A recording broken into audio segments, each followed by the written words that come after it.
Les agradezco por su tiempo.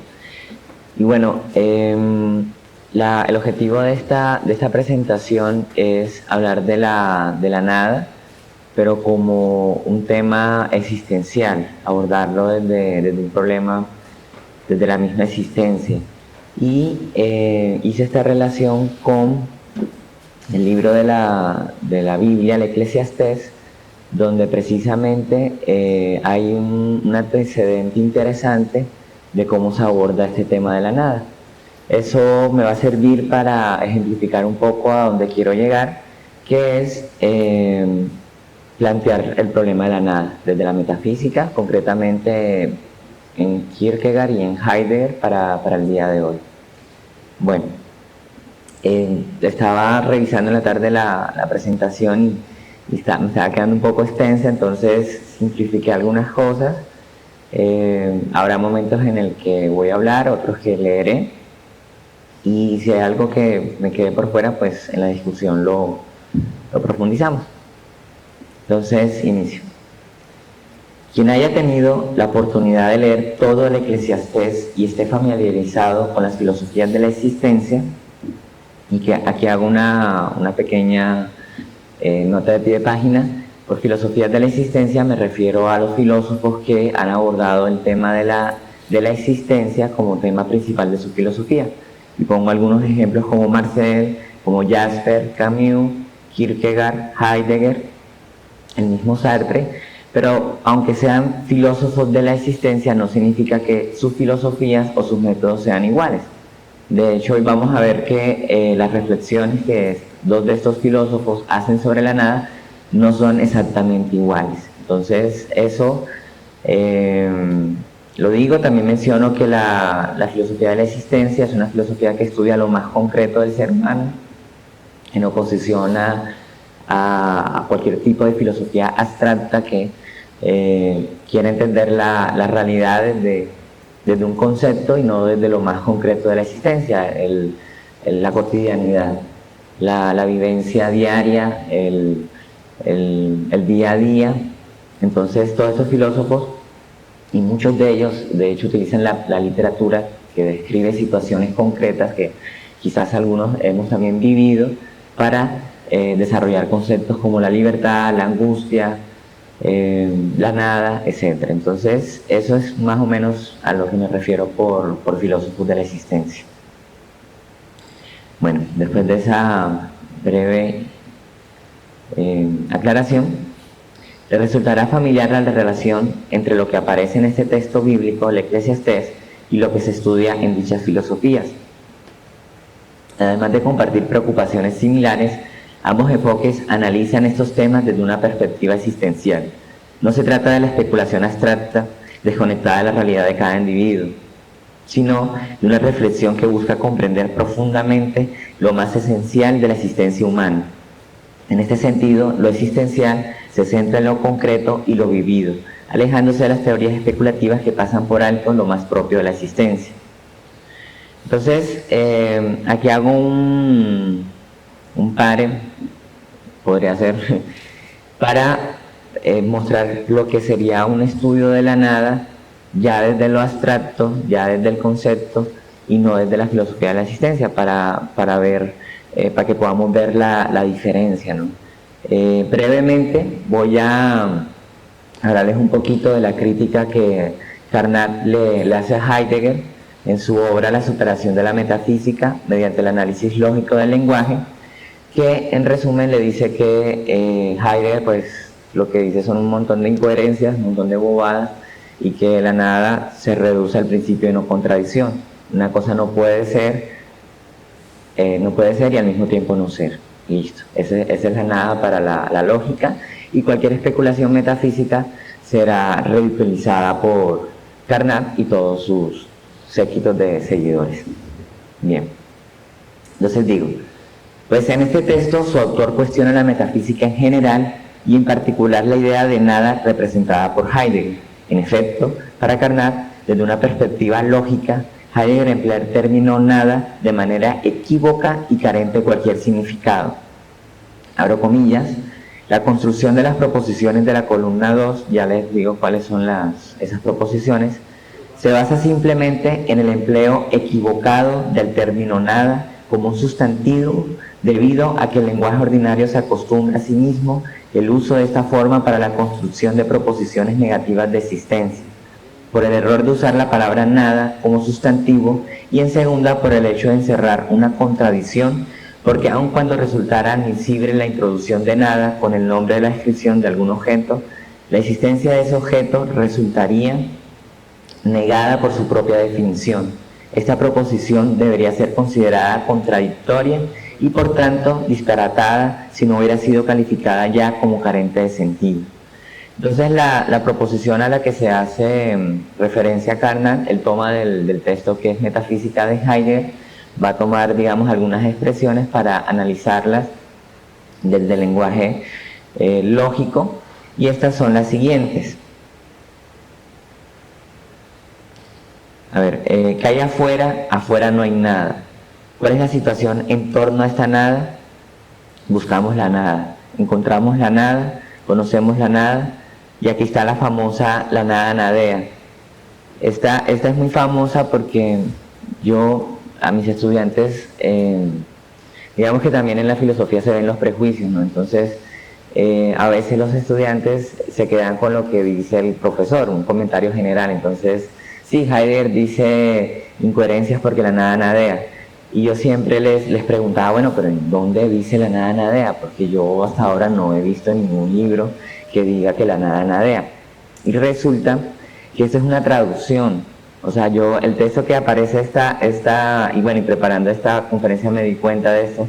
Esta es una traducción que se hace, que no propiamente es la más adecuada, en mi opinión, y que aparecen que es metafísica. Entonces, digamos que no es propiamente lo que dice Heidegger en alemán sería diferente, sino que es la traducción que hacen. Entonces, bueno, eso no sé ni por qué lo estoy diciendo, sino que me pareció curioso y quería comentárselo. Entonces, todas estas son las afirmaciones que toma Carnap, que analiza del texto de Heidegger y que va, como acabamos de escuchar, a cuestionar. Y prácticamente lo que cuestiona es lo siguiente. En otras palabras, el problema radica, según Carnap, en que el término nada se emplea incorrectamente como un sustantivo. Es decir, en el lenguaje cotidiano, la palabra nada se utiliza en construcciones negativas para indicar la ausencia de entidades de un contexto determinado, como en la frase no hay nada. Sin embargo, en la metafísica, ese término se convierte en un objeto, lo cual para Carnap es un error lógico y lingüístico. La nada desde la perspectiva de la lógica solo puede ser entendida como lo que no es, como una abstracción del juicio negativo. Decir que la nada resulta contradictorio e imposible, pues según el principio de entidad, nada puede ser y al mismo tiempo no ser. En suma, según Carnap, el uso en la obra de Heidegger se aparta tanto de los significados establecidos que acaba siendo un sinsentido. Entonces, digamos que acá la crítica de Carnap es lo que les decía ahorita, se reduce a un problema lógico. Yo no puedo decir que la nada sea algo porque ya me estoy contradiciendo, porque la definición de la nada es que la nada no puede ser nada. Entonces, si yo digo la nada es tal cosa, pues es una contradicción. Y hasta ahí terminaríamos con el tema de la nada. Y por eso Carnap, y bueno, dirá otras cosas que ahora no tengo tiempo para mencionarlas, considera que lo que plantea Heidegger no tiene ningún sentido. Bien, ahora sí vamos luego de mostrar lo que sería un estudio de la nada desde el lenguaje, desde la lógica, ahora vamos a verlo de una perspectiva existencial, que es lo que a mí pues me interesa mostrarles hoy, y por eso utilizaba el Eclesiastés como un pretexto para hacer esta ejemplificación. Bueno, un tema que aborda el libro del Eclesiastés bajo la perspectiva existencial es el de la nada. En efecto, su protagonista, Colette, a lo largo de su discurso se pregunta por el sentido de la vida y menciona de manera muy particular el tema de la nada. Abro comillas. Por otra, sirve de describir el resultado negativo de su escrutinio, la falta de límites del vacío, todo es nada, cierro comillas, Asensio. Es decir, Colette, a partir de su experiencia en el mundo y su reflexión sobre el propósito de la vida, concluye que todo es nada. Es pertinente examinar con detenimiento la conclusión de Colette, ya que ilustra claramente cómo se aborda el tema de la nada desde un enfoque existencial. Por ello, bueno, eso ya lo dije. El texto inicia diciendo que Colette se levanta y dice a la asamblea, abro comillas, vanidad de vanidad, todo es vanidad que saca al hombre de toda la fatiga con que se afana bajo el sol. Cierro comillas. Este es tomado pues de la Biblia. En esta cita Colette expresa que no importa lo que se haga o se deje de hacer, cuánto se posea o no, si se es sabio o necio, pues todos comparten el mismo destino, la muerte. Porque, abro comillas, el sabio muere al igual que el necio, cierro comillas. En otras palabras, ¿para qué sirve esforzarse tanto, ser bueno o malo, si al final la muerte es el pago que recibirá todo ser vivo? Por lo que lleva a pensar que la vida es vanidad. Aunque es usual la traducción de la palabra hebrea hevel por vanidad en los textos bíblicos, esta no recoge en todo su sentido lo que quiere decir Colette. Una traducción más precisa y que hace parte de las posibles versiones que se puede hacer de dicha palabra hebrea es humo, hevel, humo lleno de nada. ¿Por qué? Porque la traducción de hevel por vanidad, que se suele usar, como decía ahorita, que hace referencia a lo vano de la vida, es decir, que la vida no tiene ningún contenido o propósito. Sin embargo, se podría confundir la palabra vanidad con arrogante, ¿no? Que es una de las traducciones que puede tener en nuestro idioma. Presuntuoso, ya que estos significados son igualmente válidos para la palabra en castellano. Por eso traducir hevel por humo o humo lleno de nada es más apropiado, ya que no deja espacio para un sentido ambiguo. Además traducir hevel por humo remite a que todo proyecto humano en realidad es vano o falta de contenido. Okay. Con esta imagen se expresa lo ilusorio de las cosas y cómo éstas terminan por decepcionar al individuo. Abro comillas, según Asensio, este vocablo hebreo puede traducirse básicamente por soplo o viento y desplegarse significativamente en las cualidades espaciotemporales del viento, nada, vaciedad, inconsistencia, ilusión. Cierro comillas. Hecha esta aclaración, se dirá que el autor del Eclesiastés, a partir de su vivencia existencial, relaciona la futilidad de la vida con el tema de la nada, en el sentido de que hevel, humo lleno de nada, se refiere a lo inútil, lo transitorio y efímero que resulta toda cuestión humana. Es decir, la expresión humo lleno de nada refleja la vacuidad de las cosas humanas. Los placeres, las riquezas y el conocimiento parecen perder su valor cuando se enfrentan a la idea de que, tarde o temprano, todos los esfuerzos culminan en la muerte. La vida entonces se percibe como un soplo de viento, algo transitorio que no deja huella ni significado duradero. Este pensamiento que modorea en la mente del autor del Eclesiastés lo lleva a una inquietud esencial. ¿Para qué esforzarse tanto si al final todo parece y nada parece tener un significado trascendental? En conclusión, según el autor del Eclesiastés, la nada refiere al hecho de que todo proyecto humano, por más significativo que parezca, termina siendo vacío frente a la inevitabilidad de la muerte. La vida, con todos sus esfuerzos y logros, es efímera y carece de un sentido duradero. Heaven, todo es heaven. Bien, aquí pues terminó el análisis del Eclesiastés. Digamos que no es todo el libro, es el inicio donde plantea el problema, que me interesó mucho porque relaciona la experiencia de este individuo que ve que aunque se sea bueno, igual se va a morir, que aunque se haga muchas cosas, distinciones, se tenga cargo, igual la paga es la misma, ¿no? Entonces, al final, ¿para qué esforzarse tanto? Al final, ¿para qué? Pues si la muerte es el fin de todo, ¿no? ¿Qué gracia hay? Entonces, esa experiencia, ¿no? de sinsentido, de vacío, es relacionada por el autor del Eclesiastés con el fenómeno de la nada, como una ausencia, como algo que falta. Bueno, entonces, ahora voy a continuar con los dos autores. ¿Cómo estoy de tiempo? Está bien, yo te interrumpo cuando ya no más. Bueno, entonces con dos autores que lo abordan también desde un enfoque existencial. que serán Kierkegaard y Heidegger. Y bueno, como decía al principio, esto no implica que el tema lleguen a las mismas conclusiones que las del texto bíblico. De hecho, Kierkegaard y Heidegger, dos filósofos que exploran la nada de lo existencial, Heidegger influenciado por Kierkegaard, presentan diferencias importantes en su enfoque sobre este asunto. En efecto, Kierkegaard orienta su reflexión sobre la nada hacia el vacío existencial y la experiencia del sinsentido. En cambio, Heidegger aborda la nada desde una perspectiva ontológica existencial. La nada como un problema metafísico, el reverso del ente. Es importante destacar que, aunque ambas perspectivas tienen enfoques diferentes, coinciden en un punto crucial. El tema de la nada no debe reducirse a un simple razonamiento lógico, al principio de no contradicción, del que hablábamos al principio, ni ser tratada como una mera abstracción. Tanto Kierkegaard como Heidegger buscan presentar la nada como un fenómeno existencial, íntimamente ligado a la experiencia humana y a su relación con el ser. Bueno, entonces, para resumir un poco, con Kierkegaard inicio el análisis con el texto que se llama La rotación de los cultivos, que aparece en su libro Lo uno y lo otro.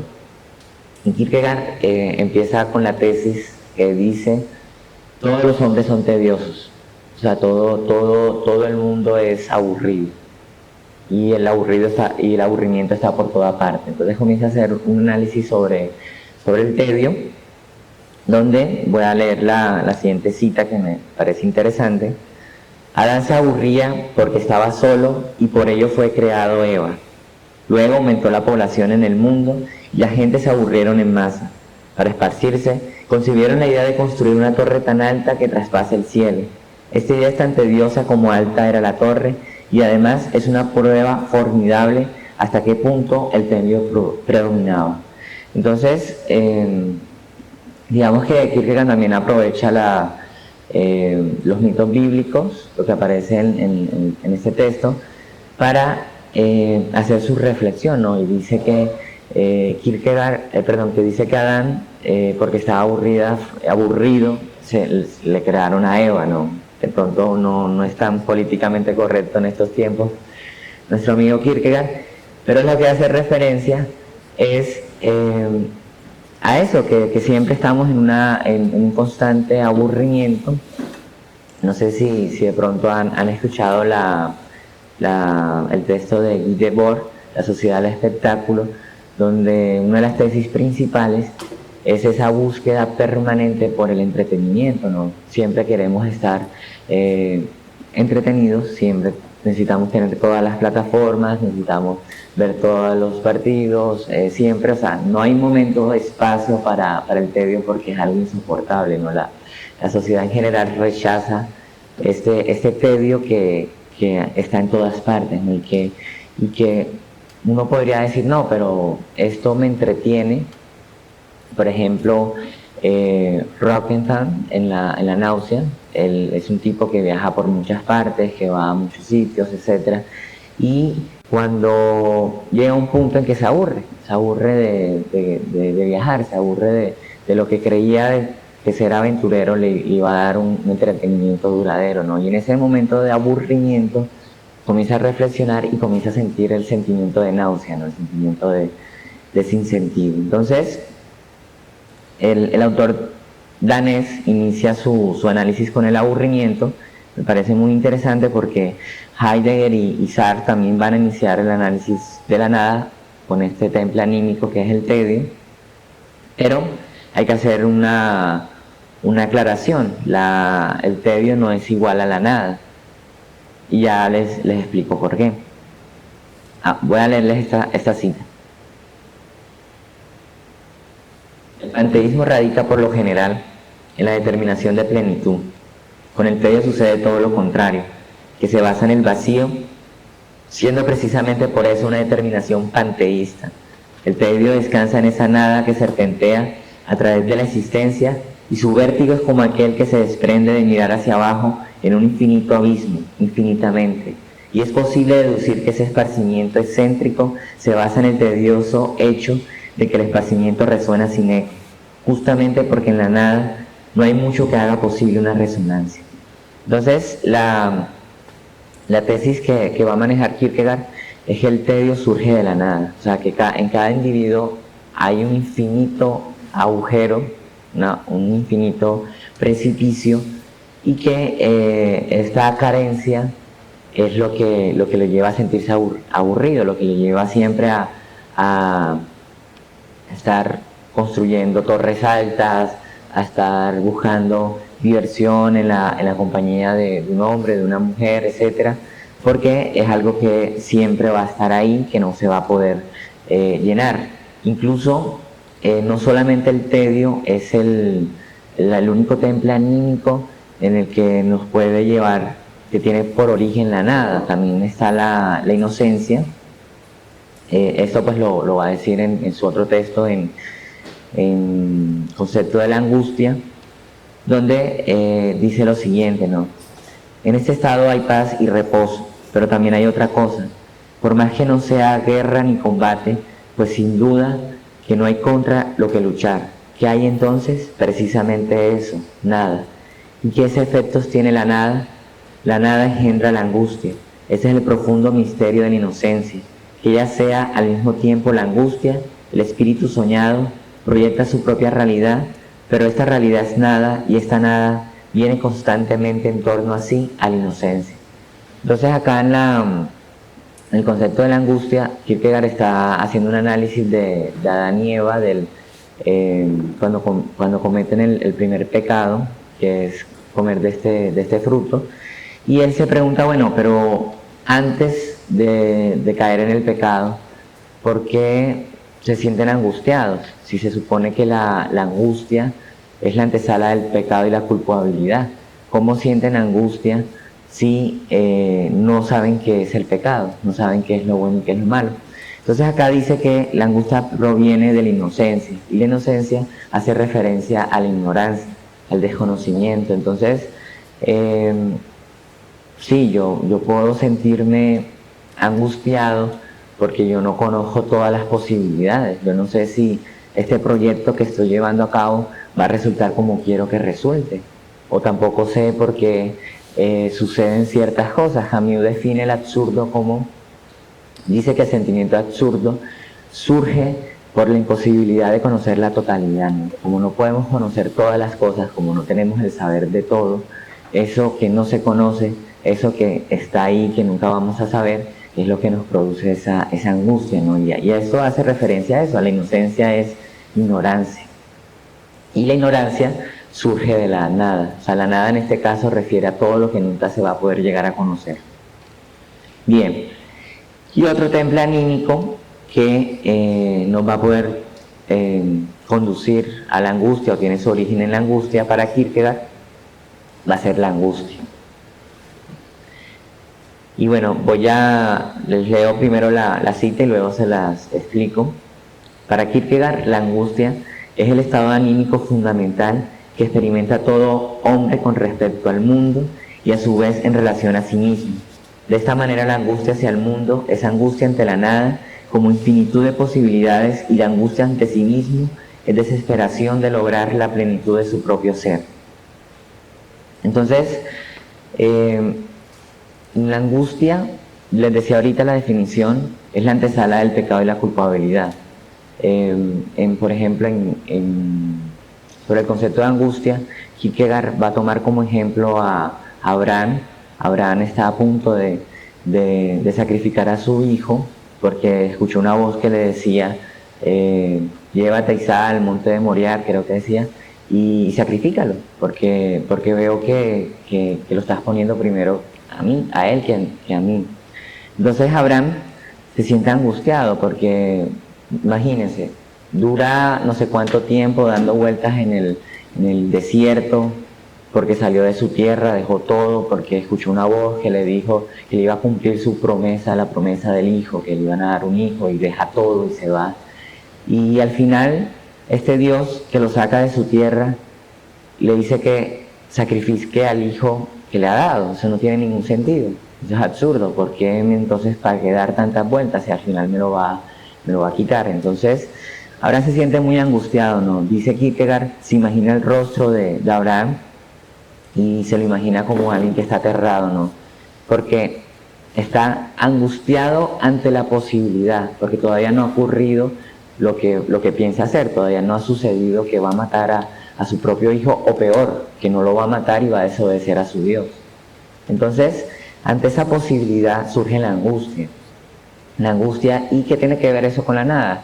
Esa angustia ante la nada, porque es algo que no ha sucedido, es algo que aún no pasa y quizás nunca llegue a suceder. Les pongo otro ejemplo. Kierkegaard compara la angustia con vértigo. Dice, es un vértigo existencial que nos produce, ¿no? De mirar a un precipicio. Y esto tiene un poquito de sentido cuando hacemos una diferencia entre el miedo y la angustia. El miedo, dirá el autor danés, es miedo ante algo determinado. Si ahora alguien se mete con un arma, pues nos asustamos porque nuestra vida está en riesgo. Es algo concreto, es algo determinado, algo que sabemos que nos puede hacer daño.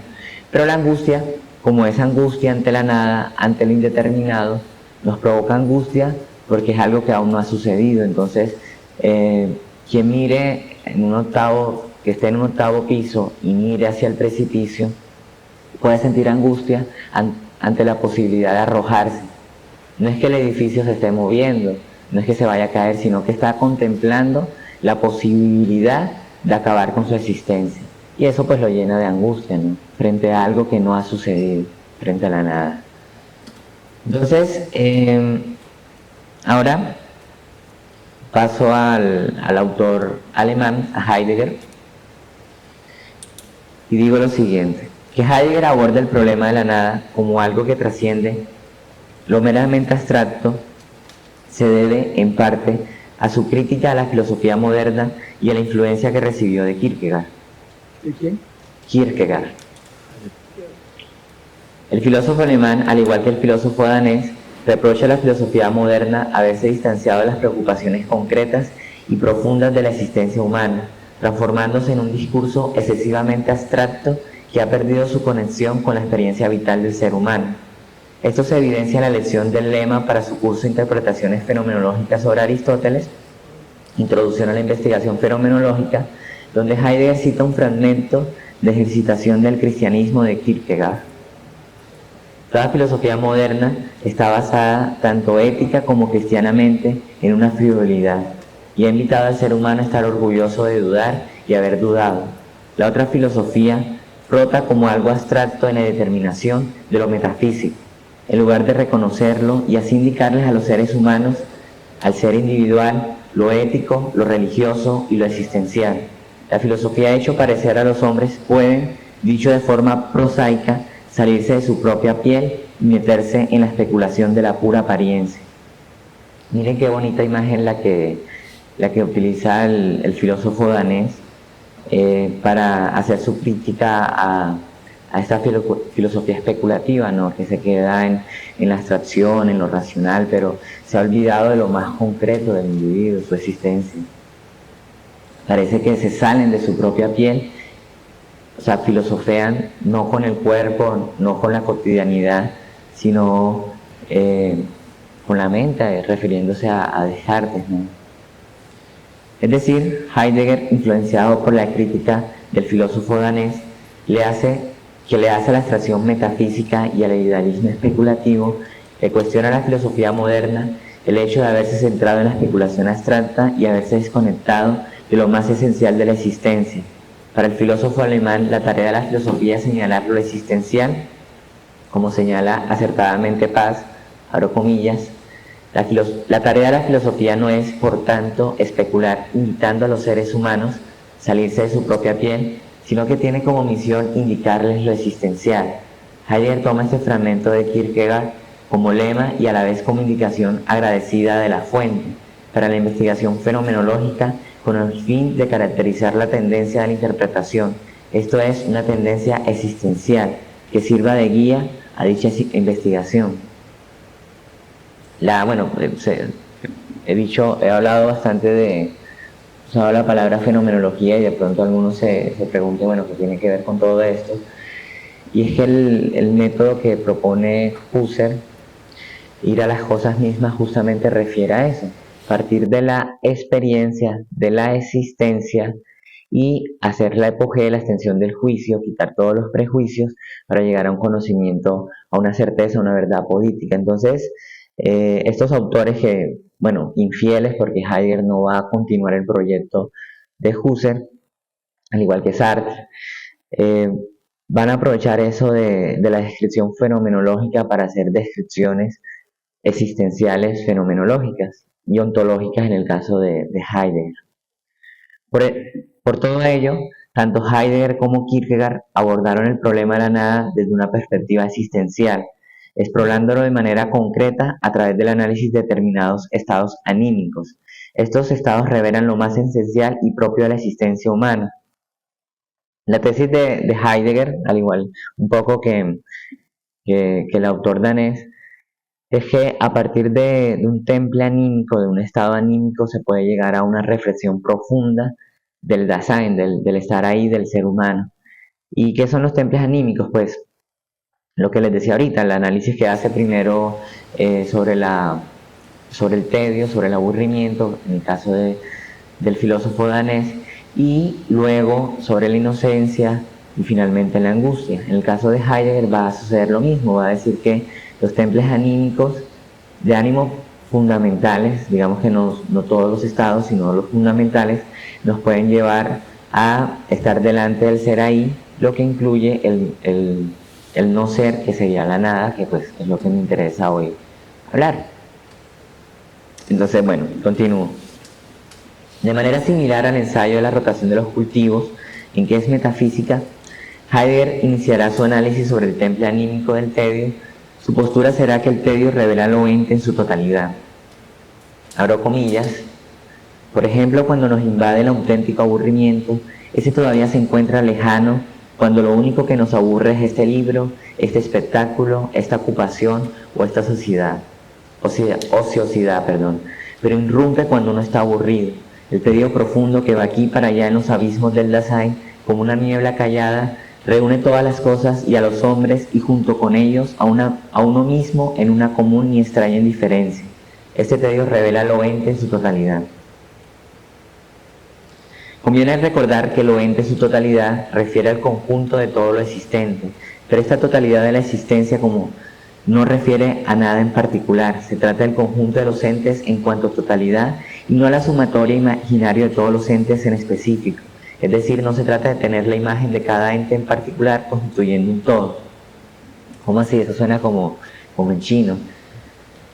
A ver, a mí me gusta usar un ejemplo de Borges. Hay un cuento que se llama El Aleph, y en este cuento trata de un individuo que mira a través del Aleph, y es una experiencia que le permite ver toda la totalidad, o sea, verse a sí mismo viendo el Aleph, viendo el mundo, viendo a sus familiares, viendo el pasado, el futuro, el presente, o sea, puede ver todo.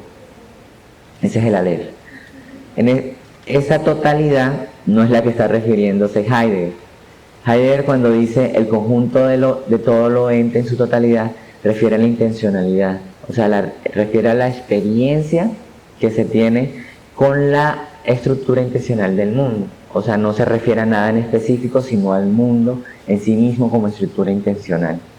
Bueno, no sé si queda más claro, pero bueno, vamos desarrollando y ahí vamos viendo qué es lo que quiere decir este señor.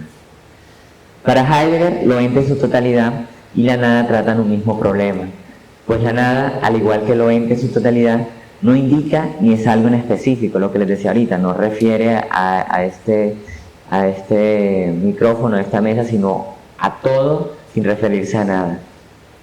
Pues la nada, al igual que ya se lo dije, por esta razón, si realmente se quiere sustentar no solamente de manera conceptual, sino desde la existencia misma, el problema de la nada, será necesario justificar una experiencia que abarque la totalidad de lo en sí. Y aquí hago una aclaración, bueno, pero no, lo voy a borrar. Es decir, una vivencia que no se refiere a ningún ente en particular, ya que la nada no es. De esta manera se podrá hablar de un encuentro existencial con la nada. En efecto, no solo se estará pensando el problema de la nada desde lo abstracto, sino que se entenderá la nada como una experiencia de ser negado a uno mismo en la totalidad de sus posibilidades. Dicho de otra forma, la vivencia en la que uno se encuentre ni sea remitido a ningún tipo de ente, es decir, en términos heideggerianos, se trata de estar delante de la nada. O sea, Heidegger quiere saber si existe un temple anímico que nos pueda llevar a estar delante de la nada, a estar frente a esta experiencia que nos remite a nada, a ningún ente en particular, porque, recordemos al principio, si la nada es algo, pues es una contradicción. Entonces tiene que ser una experiencia existencial en la cual no me remita a ningún ente. Entonces, Heidegger comienza, bueno, ahora les digo lo que les iba a decir. Es por eso que los templos de ánimo fundamentales, como indica Rodríguez, posibilitan el acceso al ser propio de la vida fáctica. Esto significa que, por medio de un análisis de los estados afectivos fundamentales, se puede llegar a tener una comprensión del ser en el mundo en cuanto tal.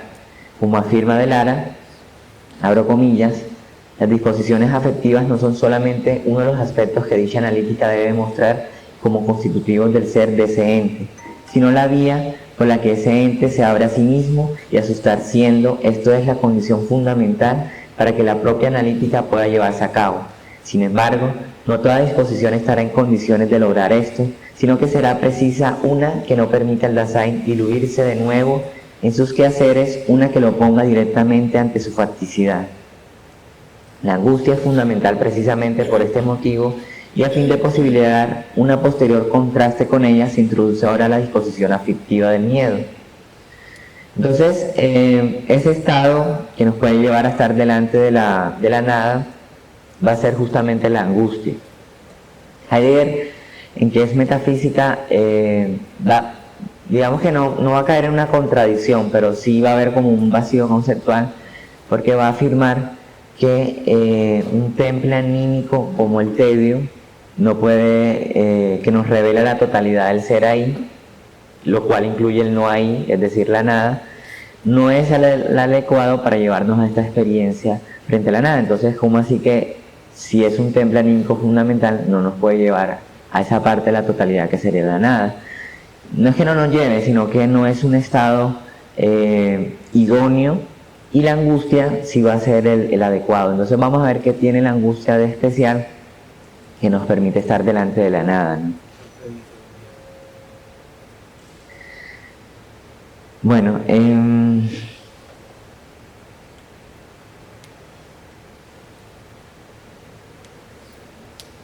acá. En efecto, en la angustia, debido a su carácter indeterminado, se desvanece el sentido de todos los entes intramundanos.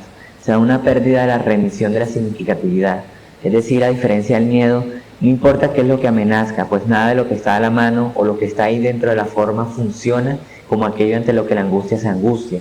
En otras palabras, mientras que el miedo se orienta hacia un objeto o situación específica, la angustia surge ante lo indeterminado, no se dirige hacia ningún ente, sino hacia la nada misma. En ese sentido, se analizará este punto con mayor detalle para relacionar la nada con la angustia.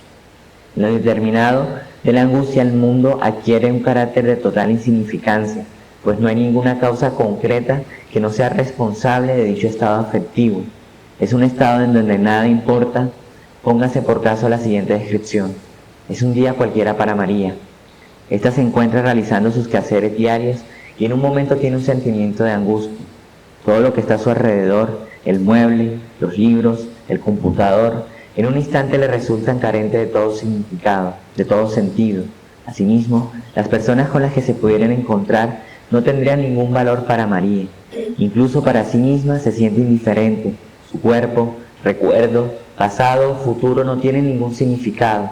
No es que esta mujer angustiada haya perdido toda sensibilidad. Por el contrario, lo que experimenta María es una fuerte sensación de desazón, un malestar que no tiene causa alguna y que la hace sentirse extraña. Se podría pensar que lo descrito sobre la angustia es igual a lo dicho en el aburrimiento profundo, pero en la angustia la pérdida de sentido tiene un grado mayor que el tedio. En el tedio profundo se pierde el interés sobre todas las cosas que existen. Ya no hay algo que importe o tenga significado, todo resulta igual para quien lo experimenta. Por su parte, En la angustia no es que se haya perdido el interés sobre todas las cosas. Lo que se le ha extraviado al angustiado es el sentido de las cosas, como afirma Chillón, abro comillas, por la angustia el hombre se descubre a sí mismo y al mundo como sin sentido. Nada llena su existencia, nada calma su desasosiego, nada sacia su búsqueda de respuesta. En esta cita el autor vincula implícitamente el tema de la angustia con el de la nada, pues relaciona la pérdida de significatividad que se da en la angustia con la aparición de la nada misma. En otras palabras, en la angustia, cuando se descubre que nada tiene sentido, que no hay una razón para sentirse angustiado y que nada puede calmar tan sensación, se está mostrando en el fondo cómo en la angustia comparece la nada misma. Bueno, y esto me lo... Sí, lástima si no. Les puedo hablar sobre lo Unheimlich, pero voy a pasar a las conclusiones.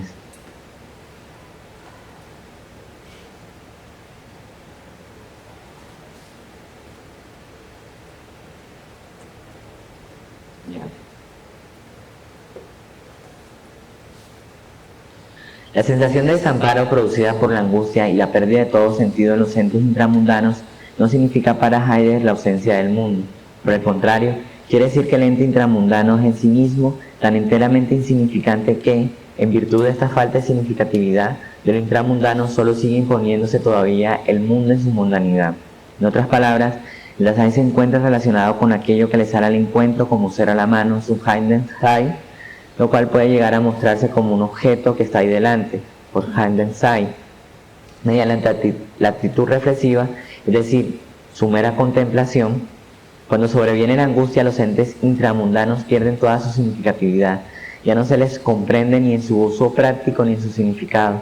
Sin embargo, en esta pérdida de sentido no implica la desaparición del mundo, al contrario, el mundo se impone en su totalidad no intencional, revelando su carácter general de mundanidad. En este contexto, la mundanidad se entiende como un existenciario que indica la pertinencia esencial del mundo al Dasein y expresa la red total de referencias que constituyen el horizonte en que los entes comparecen. Bueno, y termino diciendo, en pocas palabras, el origen de la nada se halla en el mundo mismo, no algo en específico, sino en las posibilidades que se tienen al estar en el mundo. Como dice adecuadamente García, la antequé de la angustia es negativamente la insignificancia de todo ente, la nada óntica y positivamente el estar en el mundo en cuanto tal. Y bueno, termino. Gracias. Gracias.